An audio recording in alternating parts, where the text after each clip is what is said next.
हमारे पास काफ़ी सारे लोगों के फ़ोन आते हैं, वो लोग पूछते हैं कि फ्रेनुलोप्लास्टी क्या होता है। तो जो पेनिस की जो नीचे की तरफ स्किन होती है, सर्कमसिजन करने के बाद हम देखते हैं कि वो काफ़ी लोगों में जुड़ी हुई होती है।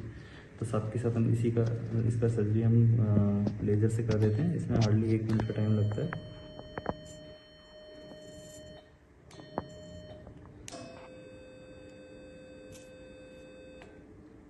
तो इसके कट करने से क्या होगा, पेनिस की लेंथ भी बढ़ जाती है और इसमें कट भी नहीं लगते हैं।